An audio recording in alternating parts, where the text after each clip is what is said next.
Que diriez-vous d'aller à la rencontre des Brugmaniens ? À chaque épisode, un sujet, un témoignage, un regard d'expert ou d'experte. Écoutez notre podcast pour découvrir celles et ceux qui font vivre l'hôpital au quotidien. Inspirer l'excellence, le podcast du département infirmier et paramédical du CHU Bruckmann met en lumière les équipes infirmières et paramédicales qui prennent soin des patientes et des patients au quotidien.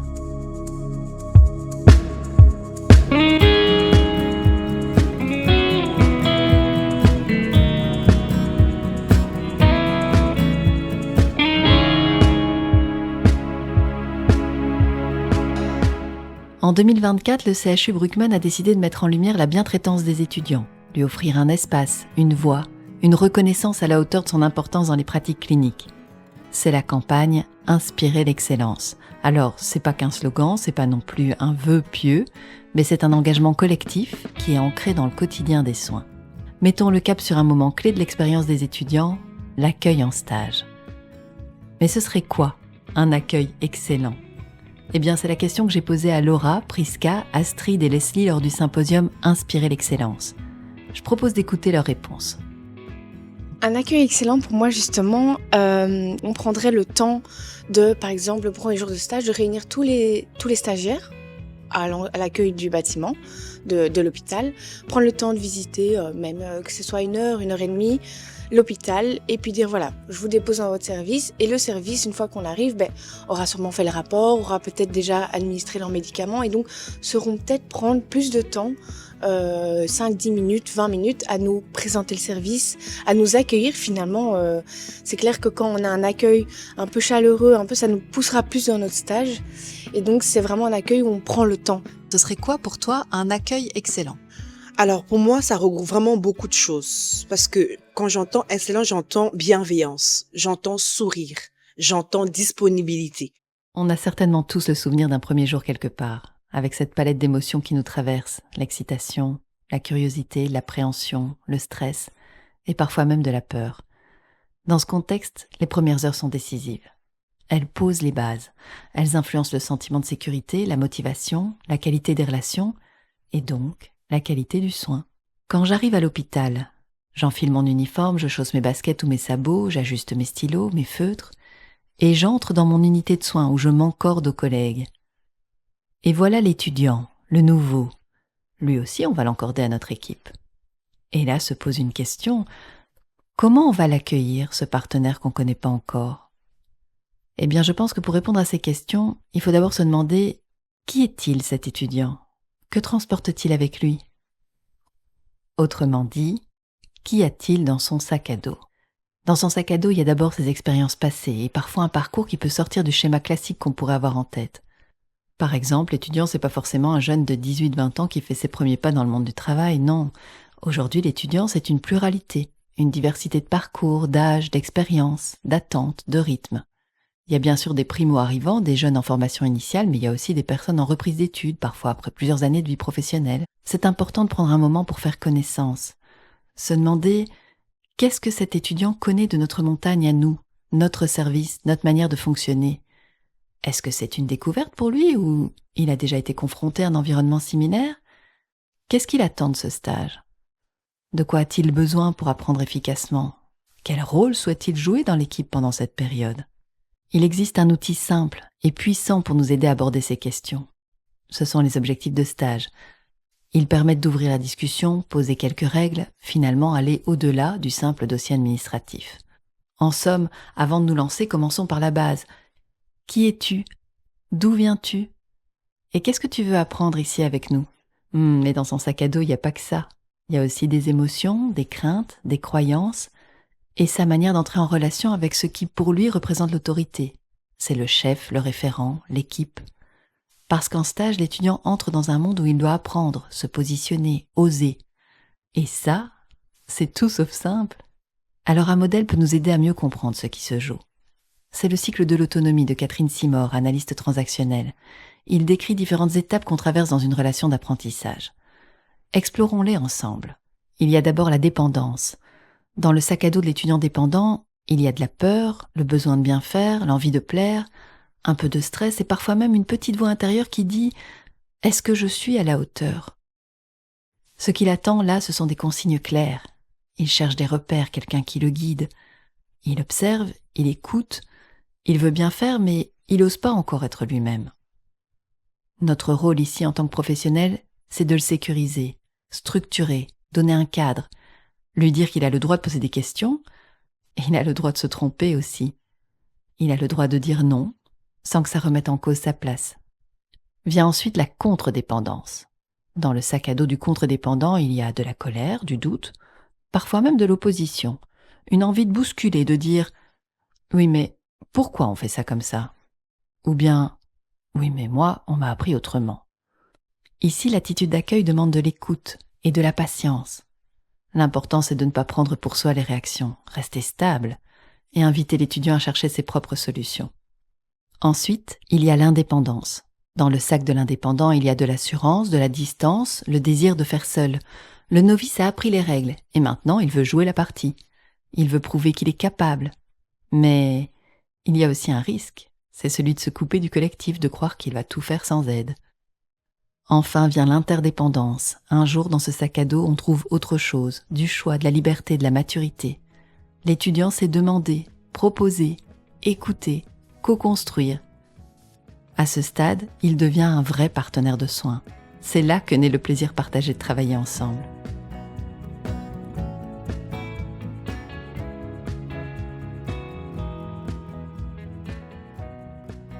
La majorité des étudiants qu'on accueille aujourd'hui appartient à la génération Z. Un mot-clé dans le paysage de la Gen Z, hyperconnexion. Ils vivent dans un flux continu d'informations, de messages, de stories, de notifications. Tout ça façonne la manière d'apprendre, de communiquer, de se relier. Oui, de se relier. On aurait tort de croire que le Z est un être solitaire. Le Z aime collaborer, co-créer même. Toi et moi, on va construire quelque chose ensemble. Et on va tester. Ça, c'est un deuxième mot-clé important, l'expérimentation. Les Z aiment apprendre en essayant, en vivant des expériences concrètes. Et c'est avec tout ça dans leur sac à dos qu'ils débarquent dans le monde du travail. Pour eux, travailler, c'est vivre une expérience, un peu comme une expérience client dans un magasin où on est attendu, accueilli, accompagné, jusqu'à la sortie. Parce que non, les Z ne resteront peut-être pas longtemps. Ils explorent, ils comparent, ils bougent. Mais tiens, reprenons l'exemple du magasin. Vous avez fait vos achats, l'expérience était agréable, les vendeurs vous ont accueilli, conseillé, le processus de vente dans son ensemble était fluide, vous avez passé un bon moment. Qu'est-ce que vous vous dites en sortant ? C'était chouette, j'y retournerai. Eh bien, pour les Z, c'est pareil. Si l'expérience dans mon environnement de travail a été positive, je pourrais y revenir. Écoutons Laurane, une étudiante de la Gen Z qui nous partage ce qui, pour elle, fait la différence quand elle arrive dans une équipe du CHU Bruckmann. Ce qui me motive le plus, c'est la soif d'apprendre, la soif de découvrir, de prendre à peu près de tout le monde, peu importe la génération. Ici, c'est vrai que j'ai beaucoup de chance dans l'équipe dans laquelle je suis aujourd'hui. Ils sont vraiment super gentils, super accueillants, prennent le temps de nous apprendre, de nous poser des questions, de nous montrer. Et je trouve que ça fait vraiment toute la différence. J'entends une question d'ambiance, finalement, c'est important pour toi, l'ambiance ? Oui, c'est super important. Je trouve que quand il y a une équipe où toute l'équipe s'entend bien, elles sont hyper accueillants, prennent le temps, qui sont soudés et qui nous incluent, même en tant qu'étudiants, ça fait vraiment toute la différence parce que parfois en tant qu'étudiant, c'est pas toujours facile de trouver sa place, dans une équipe. Et donc quand l'équipe est vraiment super gentille et prennent vraiment le temps de nous montrer, de nous inclure, ça fait vraiment toute la différence de notre stage. On a envie de se lever le matin, on a envie de venir, on a envie de donner le meilleur de nous-mêmes, de s'investir. J'ai eu le plaisir de rencontrer Frédéric, une étudiante venue tout droit du Canada pour découvrir la Belgique pendant quelques mois dans le cadre d'un projet Erasmus. Je propose de l'écouter. Bonjour Frédéric. Bonjour. Frédéric, tu viens de loin. Est-ce que tu peux nous dire d'où tu viens ? Oui, en fait, moi, c'est Frédéric. Je suis étudiante en soins infirmiers à l'Université Laval au Québec. Et donc, je suis une étudiante qui fait le programme Erasmus à la Haute École Léonard de Vinci. Et je fais mon premier stage, en fait, au CHU Bruckmann. D'accord. Qu'est-ce que tu cherches en Belgique ? En fait, c'était vraiment de découvrir une autre façon de faire que le Québec, le Canada. Chaque pays a sa façon de travailler un peu différente. Et donc, c'était de vivre une expérience hors du commun pour mon parcours scolaire. Et comment tu vis ce premier stage ici au CHU Bruckmann ? Je me suis sentie vraiment très bien accueillie là, dès le début sur l'unité. On m'a fait faire une visite de l'hôpital. On m'a accueillie en fait sur le service. On m'a tout de suite intégrée en fait sur mon unité de travail. Mon référent a pris le temps de me présenter comme étudiante Erasmus, ce qui a vraiment aidé à poser un cadre alentour de mon arrivée. Les attentes sont un peu différentes pour moi, mais toujours de façon bienveillante. Qu'est-ce qui est facile pour toi et qu'est-ce qui demande plus d'adaptation? Ce qui a été facile pour moi, c'est vraiment l'accueil humain. Les gens ici sont super ouverts à me connaître et à entendre un peu ma version des choses. Très curieux alentour de moi aussi, puis surtout très compréhensifs. Du côté qui est plus compliqué un peu, je dirais, c'est un peu l'adaptation entre justement les différences qu'on voit au Québec et ici avec la Belgique, soit l'approche aux soins, le matériel surtout, le nom des médicaments, tout est un peu différent. Il y a plein de petites choses qui changent, donc ça demande un effort de ma part. Mais je pose beaucoup de questions, puis ce qui est vraiment le fun, c'est que les collègues me demandent aussi comment ça se passe chez moi au Québec. Donc, on est capable d'avoir un bel échange à ce niveau-là. On reconnaît aussi mon parcours, mon envie d'apprendre ici, puis c'est ça qui me motive en fait à venir en stage à tous les jours. Comment un hôpital pourrait réussir à gagner ton cœur? Je pense vraiment en faisant attention à ses employés. Donc, en mettant ses employés de l'avant. Justement, là, on parle de bientraitance, on parle de bienveillance. C'est important, je pense, d'écouter son personnel, que ça soit du côté négatif que positif. Plus on écoute son personnel, plus le personnel est bien. Puis ici, de ce que j'ai pu croire et voir de mes propres yeux, les référents, les ICAN, tout le monde est vraiment à l'écoute de nos besoins. Puis c'est ça qui fait en sorte qu'on a le goût de rester ici et pas aller voir ailleurs dans d'autres hôpitaux. Certains les appellent les émos parce qu'ils disent que les aides sont à fleur de peau. Alors oui, ce qu'on remarque dans la Gen Z, c'est une grande sensibilité, mais pas au sens fragile du terme. C'est en fait une intelligence émotionnelle développée. Ce qu'il faut comprendre, c'est que les aides ont grandi dans un environnement où parler de ses émotions, c'est pas un tabou. À l'école primaire déjà, ils ont appris à dire « je suis heureux, je suis triste, je suis fâché, non, ça ne me convient pas ». Là où d'autres générations ont parfois appris à taire ou à dissimuler leurs émotions, eh bien eux ont appris à les identifier et à les exprimer. Cette éducation émotionnelle les rend particulièrement attentifs à l'atmosphère, au ton, à la manière dont on s'adresse à eux. Ils perçoivent vite quand le discours ne correspond pas à l'attitude. Ce qu'ils recherchent, ce sont des relations vraies, des environnements où la parole circule et où on peut exprimer une idée sans crainte d'être jugé. Le travail, pour eux, c'est pas seulement un lieu où on exécute des tâches, c'est un espace de valeurs partagées. Ils parlent d'écoute, d'implication, de sécurité psychologique, de bien-être. Mais attention, le bien-être pour eux, c'est pas un mot accroché sur un mur. C'est une expérience vécue. Et ça passe par des gestes simples, un feedback donné avec bienveillance, une attention, un merci sincère. Aujourd'hui, sur le terrain, ce sont 4 générations qui se côtoient. Et chacune arrive avec son propre bagage, ses propres repères.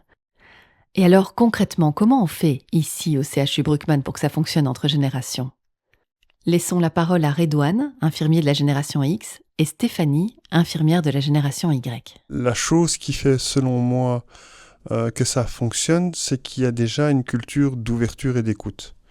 Donc ça, c'est quelque chose que moi j'ai remarqué déjà quand j'ai commencé, c'est qu'il y a cette possibilité de pouvoir écouter l'autre, de s'ouvrir à l'autre. On est tous avec des codes différents, de cultures différentes, de générations différentes, mais il y a cette possibilité d'avoir une écoute, d'une attention qui fait que on peut déposer librement sans spécialement être jugé. Et donc ça, c'est une des forces qu'il y a ici dans cet environnement de travail. Et qu'est-ce que ça t'apporte à toi de travailler avec des collègues d'âge différents ? C'est très riche. C'est très riche. Moi, la première expérience que j'ai eue de partager avec des générations différentes, c'était avec mon grand-père, paix et son âme, où il y a une sorte de partage de vision à travers une histoire et ça permet d'enrichir et ça permet aussi de nourrir une nouvelle vision, les choses et d'apprendre. Donc c'est une autre façon d'apprendre. Bonjour Stéphanie. Bonjour Audrey. Stéphanie, selon toi, qu'est-ce qui fait que ça marche bien entre collègues de générations différentes au CHU Bruckmann ? Moi, je pense qu'on est tous, on a le même objectif en fait, c'est la prise en charge du patient, la qualité des soins. Et donc, même si on est de différentes générations, on a tous un objectif commun. Aussi, je trouve que, par exemple, pour mener un projet, même si on est de différentes générations, on est tous impliqués dans ce projet. On a la vie des anciens comme on a la vie des nouveaux qui viennent d'arriver. Donc tout le monde arrive à s'exprimer et à s'impliquer, à donner son avis. Et donc c'est ça qui fait que ça fonctionne bien. Au fond, c'est pas parce qu'on n'a pas le même âge qu'on n'a pas les mêmes rêves. Et au CHU Bruckmann, ces rêves se croisent tous les jours, au détour d'un couloir, d'un soin, d'un projet entre générations. Derrière le slogan « Inspirer l'excellence », il n'y a pas qu'une idée, il y a des visages, des gestes, des initiatives bien réelles, un réseau de 130 référents étudiants, 4 ricanes de terrain, des tables rondes, des formations à la communication bienveillante, une charte d'accueil, des brochures pensées pour guider les premiers pas. Tout ça tisse un fil invisible entre les générations. Dans ces moments où un soignant expérimenté prend le temps d'expliquer, où un étudiant ose poser une question, où un manager choisit d'écouter avant de répondre, c'est dans ces gestes simples que naît la culture de la bientraitance. Cette culture qui inspire, qui donne envie de rester, d'apprendre et de transmettre.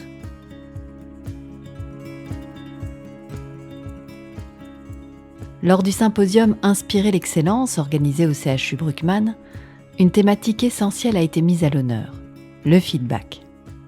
Alors le feedback, on en parle souvent, on en donne, on en reçoit, mais définir ce mot, c'est pas si simple. Quand on pose la question « qu'est-ce que le feedback ?», beaucoup répondent « eh bien, c'est quand on fait une remarque à quelqu'un » ou « c'est dire ce qui ne va pas ». Mais le feedback, c'est bien plus que ça. En fait, le mot vient de l'anglais « feedback », littéralement « nourrir en retour ». C'est une boucle. J'agis, tu observes, tu me renvoies quelque chose et cette information me nourrit pour évoluer. Dans le monde du soin, le feedback, c'est pas un gadget, c'est un outil d'apprentissage fondamental. C'est ce qui permet à un étudiant d'affiner ses gestes, à un collègue de se remettre en question, à une équipe de progresser ensemble ou à un patient de mieux comprendre. Quand un étudiant dit « Eh bien moi j'ai jamais fait ce soin et j'aimerais que tu me montres », il crée un espace où le feedback devient possible, où la relation devient plus authentique. Est-ce que cet étudiant qui vient d'arriver dans notre équipe est capable de faire face à telle situation ? On ne le sait pas, lui non plus. Et c'est comme ça que parfois un étudiant montre une nouvelle facette de lui-même quand il y a une situation imprévue, une urgence, une relation difficile. Il y a là quelque chose qui se révèle comme une compétence qui dormait, une ressource intérieure qu'il ne soupçonnait même pas. Le feedback dans tout ça, c'est à nouveau un outil d'éclairage. Si je dis à l'étudiant « Eh bien tu t'es montré calme et juste dans ce moment difficile, tu as plus de ressources que tu ne le crois. Tiens, eh bien voilà que s'ouvre un chemin vers une partie de lui qu'il n'avait jamais explorée. » Donc, le feedback, il aide à ouvrir les fenêtres, à agrandir la zone de connaissance mutuelle. Quand je reçois un feedback, je découvre un peu plus qui je suis. Et quand j'en donne, j'aide l'autre à mieux se comprendre. Et quand on ose échanger sincèrement, on agrandit ensemble la zone ouverte, cet espace de confiance et de transparence où la coopération devient naturelle. C'est pour ça que le feedback, c'est pas juste une technique, c'est une rencontre entre deux perceptions du monde, une manière de relier ce que je crois être et ce que toi tu perçois de moi. Et c'est dans cette rencontre justement que les mots prennent toute leur importance, parce que selon les mots qu'on choisit, on ouvre une fenêtre ou bien on la ferme. Au cours des interviews que j'ai menées lors du symposium Inspirer l'excellence, j'ai notamment demandé de partager un souvenir heureux d'un stage. Astrid m'a dit ceci. Oui, c'était en soins à domicile. L'infirmière, elle m'a dit « J'ai confiance en toi, je te laisse aller faire les soins toute seule. » Et je te rejoins. Et elle m'a dit, j'ai confiance en toi. Et avec toi, je sais que je vais finir ma journée plus tôt. Parce qu'avec toi, j'ai confiance et on fait partie d'une équipe, on fait un binôme. Le fait qu'elle m'a dit, on fait partie d'un binôme et qu'elle va gagner qu'elle sait me déléguer les tâches, qu'elle a cette confiance en moi, ça m'a poussé en fait. Ça m'a vraiment donné une estime de moi qui me manquait. C'était le petit grain de sel qui manquait à ma identité professionnelle. Ce que j'entends dans ce retour d'expérience, c'est une parfaite illustration du lien entre reconnaissance et motivation. La reconnaissance, c'est pas seulement dire merci finalement, c'est offrir un regard qui valorise, qui légitime et qui ouvre un espace où l'autre peut se déployer. Dans la situation racontée par Astrid, l'infirmière a posé 3 gestes de reconnaissance. D'abord, elle a nommé la confiance. Elle a dit « j'ai confiance en toi ». C'est une phrase simple, mais qui agit comme un miroir identitaire, c'est-à-dire que ça agit sur la manière de se voir soi-même, à travers le regard de l'autre. C'est ce qui contribue à construire la personne. Ensuite, elle a intégré l'étudiante dans un esprit collectif. Elle a dit « on fait partie d'une équipe, d'un binôme ». Donc ça veut dire que c'est plus toi et moi, c'est nous. C'est une reconnaissance de la place, du rôle, de la valeur apportée par Astrid. Enfin, elle a délégué. En laissant l'étudiante réaliser seule les soins, elle lui a transmis un message encore plus fort que des mots. Elle a reconnu ses compétences. Ces petites phrases-là, elles ont permis à Astrid de sentir qu'elle comptait, qu'elle était capable et qu'elle avait sa place. Et ça, c'est puissant. Ok, mais pourquoi ? Qu'est-ce qui fait que ça compte à ce point ? Pour reconnaître, il faut 4 éléments fondamentaux. Regarder en arrière, avoir la connaissance, comprendre, partager. Par exemple, quand je rencontre mon collègue et que 1. Je regarde en arrière, je prends le temps de revenir avec lui sur ce qui a été fait, comme si on regardait ensemble dans le rétroviseur. 2. Je connais ce qu'il a réalisé, je sais dans quel contexte il a agi, ce qu'il a dû gérer, ce qu'il a mobilisé. 3. Je comprends, je perçois le sens, la valeur, l'intention derrière son action. 4. Et enfin, je partage, j'exprime ce que j'ai vu, ce que j'ai compris, ce que j'ai apprécié. En fait, c'est là que la reconnaissance prend vie, dans ce regard qui éclaire l'autre sur sa propre valeur. Explorons maintenant le concept de reconnaissance au travail. On pourrait le définir de différentes manières. La reconnaissance au travail, nous dit Axel Honneth, un philosophe, c'est l'image que chacun a de soi, de ses capacités, de ses qualités, et qui dépend du regard de l'autre. Ce que nous dit également ce philosophe, c'est que la reconnaissance, c'est réciproque, c'est-à-dire que pour lui, on ne cherche pas de reconnaissance auprès de quelqu'un à qui on n'accorde pas nous-mêmes de la valeur.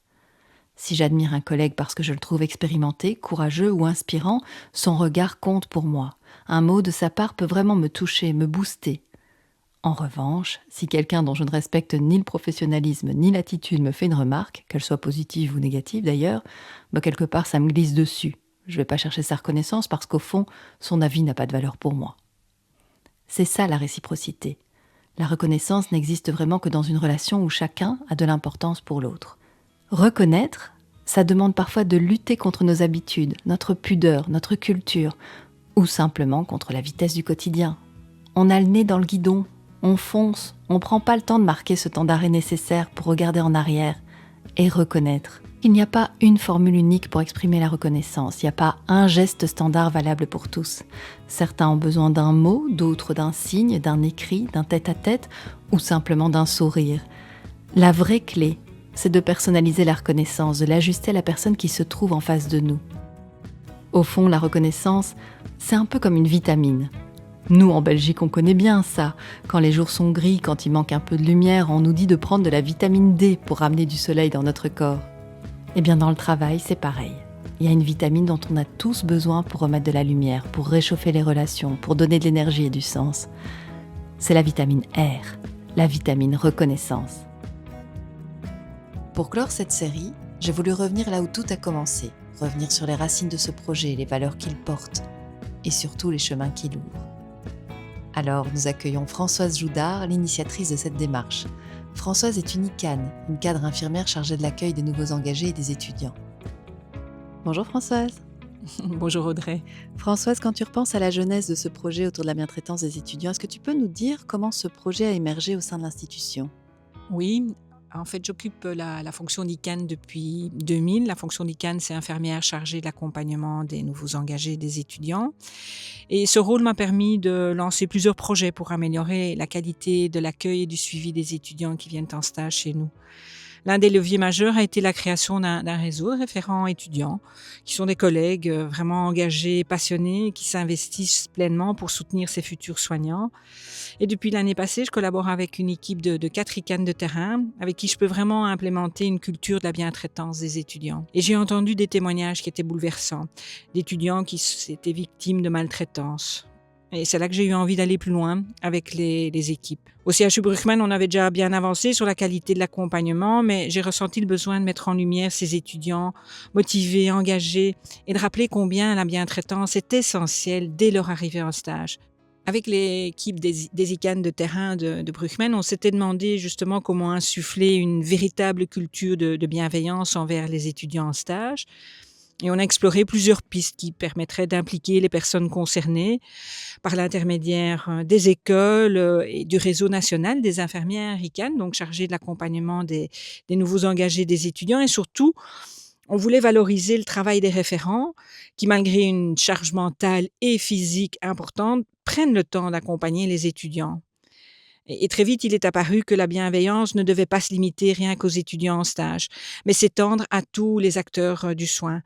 L'objectif est de distiller un concept de bienveillance partagé, subtil et continu, et qui imprègne les relations professionnelles au quotidien. Cette approche favorise un climat positif, un climat de respect, de soutien, de reconnaissance qui est essentiel pour permettre à chacun, que ce soit les étudiants, mais aussi les collaborateurs et toutes les équipes, de pouvoir s'épanouir, d'apprendre et de soigner avec cœur. Quel levier le CHU Brugman met-il en place pour faire vivre une culture de la bientraitance au quotidien ?